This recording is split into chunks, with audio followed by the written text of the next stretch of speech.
Yo, what's up with y'all? I'm back with another video, and I'm doing a build video for NBA 2K17, as you can see. And I was thinking like a dominant center build, like Amari Stoudemire, David Robinson type builds, and I just came up with something. Now, before you click away, because every center build is the same, 7'3" max weight, just different archetypes. This one is a little bit different, so just watch to the end. So obviously, you're gonna want to go with center, and for these dominant big men, they're like they have like multiple skills, obviously, but as far as the archetypes go, post scorer was the best one I could find. So you want to go with post scorer, and instead of 7'3" like all these other center builds, you're gonna want to go with 7'2". And the big difference that this makes is with your driving dunk and your agility stats.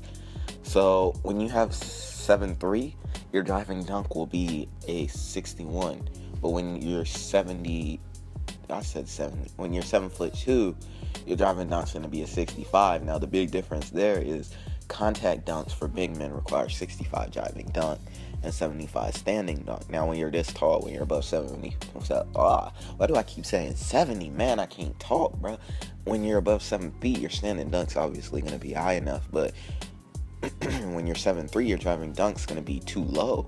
So you want to be 7'2", which is just tall enough to get the contact dunks. And the reason why you want to do this is because posterizing dunks are really useful when you're in the post, because if you can hit somebody with that drop step and then dunk on them, it's going to be real good. Instead of going into some contact layup animation, which has less of a chance going in, you got a dunk, which has like a 99.99% of chance of going in. So we're going to hit this up with the max wingspan, like always, for all builds, and 305 pounds. You don't want to max it out completely, because then you use your athletic advantage from being 7'2", but you don't want to be too lightweight, because your strength disadvantage will really start to show. So 305 gives you 94 strength at max. You're going to max out that shoulder width. Handedness doesn't matter, and your number doesn't matter. Just slap a 0 on it. But I didn't have enough VC to upgrade this guy fully, but I'm just going to show you. So obviously you're going to want to max out defending, like for all archetypes, and then you're also going to want to max out playmaking. And the reason for this is because when you're in the post in the park and a guard comes up to you and they just press square, if you have no playmaking, they're just going to rip the ball from you.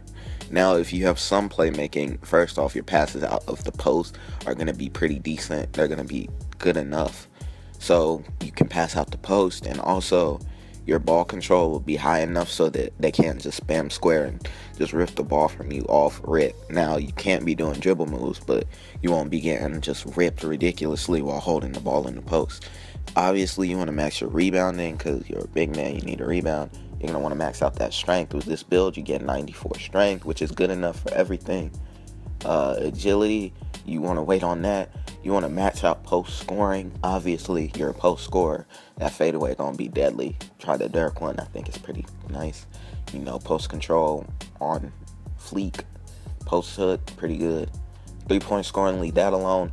Mid-range shooting. Now this is what makes this build real good. You max that out, you get a 77 mid-range. Slap a boost on it, that's an 82. You're gonna be consistently knocking down mid-range shots. So not only are you a scorer in just the paint, you're a scorer near the post, like 18 feet and in, you're deadly. So when somebody's just waiting in the post for you because you're a post scorer, you just pull up a mid-range on them. Your layup and dunks, you're going to want to max those out, because you get that 65 driving dunk, and you can get those contact dunks for when you're drop stepping, just posterizing people. And then also there is shot off the dribble, which you want to max out second to last actually. You want to max out 3-point shooting last, if you even get that. That's if you get to a 99 overall. But the essential categories, like I said, defending, playmaking, rebounding, strength, post scoring, layups and dunks, mid-range shooting, and then shooting off the dribble, agility, and lastly 3-point scoring. Honestly, I would kind of split it with your last upgrades that you can get in my career. I'd split it between shooting off the dribble and agility. You want, like, maybe you could get 40 speed and the vertical boost, so you can get some of those rebounds, and then you can get like 70 shot close. It's just however you want to split it on that. But that's it for this video. Hope y'all enjoyed. If you liked it, make sure to leave a like. And I'm out until next time. Peace.